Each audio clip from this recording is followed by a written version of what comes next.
సికింద్రాబాద్ స్థానానికి వస్తే కూడా సీట్లన్నీ కూడా ఎవరు గెలుచుకున్నారు? అన్నీ కూడా ఒకటి నాంపల్లి ఎంఐఎం పోతే రిమైనింగ్ మొత్తం కూడా బీఆర్ఎస్ కైవసం చేసుకుంది కాబట్టి సో ఇది కూడా ఒక ఇంట్రెస్టింగ్ ఎలిమెంటే. మళ్ళీ సికింద్రాబాద్ అందులో ఇప్పుడు తను సిట్టింగ్ ఎమ్మెల్యే తను ప్రమాదవశాత్తు మరణించడం ఘోర ప్రమాదం లాస్యా నందితకు సంబంధించి. సో కొంచెం ఇది కూడా మరి ఎలా ఉంటుంది అనేది కూడా చూసుకోవాలి. ఎందుకంటే దాంతోపాటుగా కంటోన్మెంట్లో మనకి బై ఎలక్షన్ కూడా రావాల్సి ఉంది. సో ఓవరాల్గా మనం సికింద్రాబాద్ పార్లమెంటు నియోజకవర్గానికి సంబంధించి ముషిరాబాద్, సికింద్రాబాద్, అంబర్పేట్, ఖైరతాబాద్, జూబ్లీ హిల్స్, సనత్ నగర్, నాంపల్లి ఎంఐఎంకు పోయింది. సో ఓవరాల్గా ఇక్కడ ఉన్న పోలైన ఓట్స్ ఎన్ని ఉన్నాయి? 10,59,687 ఓట్లు అయితే బీఆర్ఎస్కి వచ్చింది.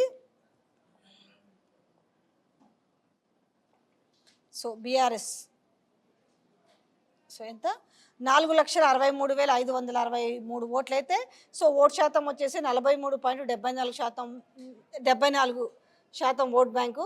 సో ఇక్కడ కాంగ్రెస్కి వచ్చేసి 2,80,000 పైచీలకు వచ్చినది. సో ఓట్ శాతంలో కూడా చాలా చేంజ్ ఉంది చూడండి ఒకసారి 26%. సో ఇక్కడ మనకి బీజేపీ చూసుకుంటే 2,16,412 వీళ్ళకి వచ్చిన ఓట్ శాతం వచ్చేసి 24%. సో వీళ్ళకి ఇందులో వచ్చిన మనకి ఎంఐఎం వీళ్ళ ఎన్ని కలుపుకుంటే బీఎస్పీ కలుపుకుంటూ వచ్చిన ఓట్లు 99,108 ఓట్లు, వాళ్ళకు వచ్చేసి 9.35%. సో ఇక్కడ కూడా ఎవరెవరి మధ్యలో ఉంది సికింద్రాబాద్ అని అంటే ఇక్కడ కూడా త్రిముఖ పోటీనే ఉంది. So BRS,